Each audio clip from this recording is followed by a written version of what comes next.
edited version of what they had to say. Shlomo Ben Ami is both an insider and a scholar. As foreign minister under Ehud Barak, he was a key participant in years of Israel-Palestinian peace talks, including the Camp David and Taba talks in 2000 and 2001. An Oxford-trained historian, his new book is Scars of War, Wounds of Peace, the Israeli-Arab Tragedy.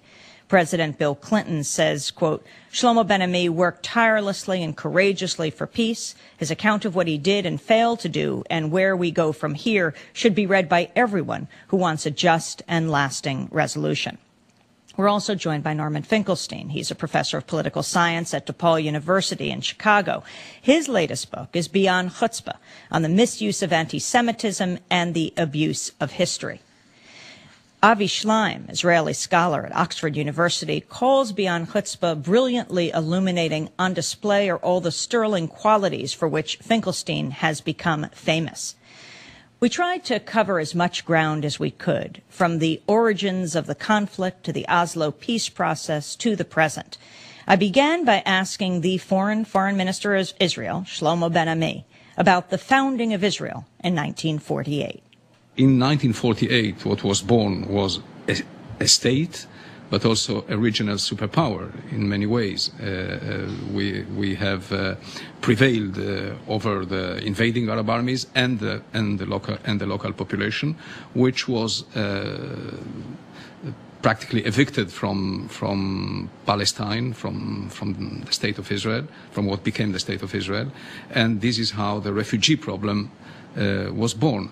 Interestingly, the Arabs in 1948 lost a war that was, as far as they were concerned, lost already in 1936, 1939, because they have fought against the British mandate and the Israeli or the Jewish Yishuv, the Jewish pre-state, and they were defeated then. So they came to the hour of trial in 1948 already as a defeated nation. That is, the war of 1948 was won already in 1936, and they had no chance to win the war in 1948. They were already a defeated nation when they faced the Israeli superpower that was emerging in that year. You have some very strong quotes in your book of your own and quoting others, like Bert Katznelson, who is the main ideologue of the labor movement, acknowledging that in the wake of the 1929 Arab riots, the Zionist enterprise is an enterprise of conquest. You also say the reality on the ground was that of an Arab community in a state of terror, facing a ruthless Israeli army whose path to victory was paved not only by its exploits against the regular Arab armies, but also by the intimidation and at times atrocities and massacres it perpetrated against the civilian Arab community. A panic-stricken Arab community was uprooted under the impact of massacres that would be carved into the Arabs' monument of grief and hatred. Explain that further. Well, you see, there is a whole range of new historians that have gone into the sources of the origins of the State of Israel. Among them, you mentioned Avi Schleim, but there are many, many others that have exposed the evidence of what really went on the ground. And I must, from the very beginning, say that the main difference between what they say and my vision of things is not the facts. The facts, they are absolutely correct in mentioning the facts and putting the record straight. My view is that but for Jesus Christ, everybody was born in sin, including nations.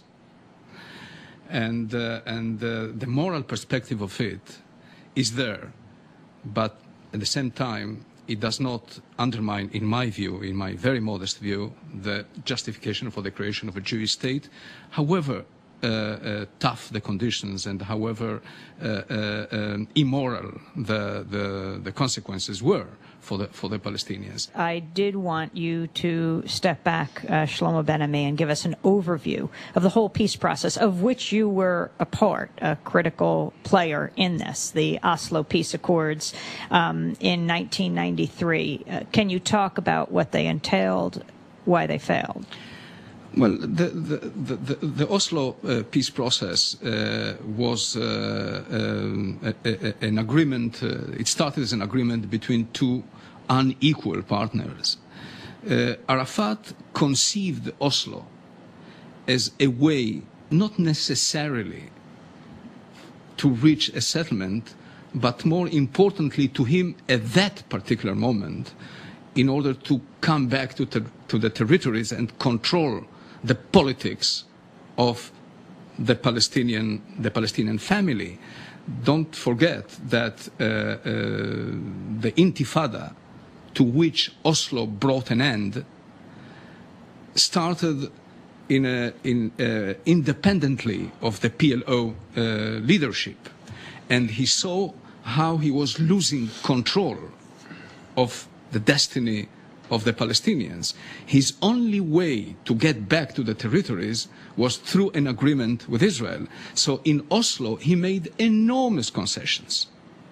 In fact, when he was negotiating in Oslo with us, an official Palestinian delegation was negotiating with an official Israeli delegation in Washington.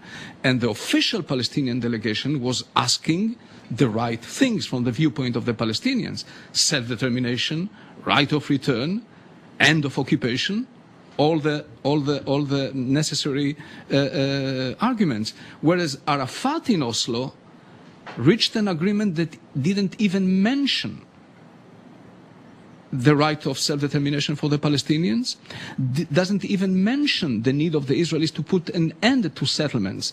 If the Israelis, after Oslo, continued expansion of settlements, they were violating the spirit of Oslo, not the letter of Oslo. There's nothing in the Oslo agreement that says that Israelis cannot build settlements. So this was the cheap agreement that Arafat sold, precisely because he wanted to come back to the territories and control the politics of Palestine. Now, the thing is that a major problem with Oslo, on top of it, was that it solved very minor issues, such as Gaza, and even people on the far Israeli right were ready to give away Gaza, but it left open the future. The future was unknown. The two sides, the two parties, started to embark on a process when they had diametrically opposed views as to the final objective. There was nothing as to what will happen about Jerusalem. It was only said that we will negotiate Jerusalem. What about refugees? Nothing clear was said, just that we will negotiate the refugees.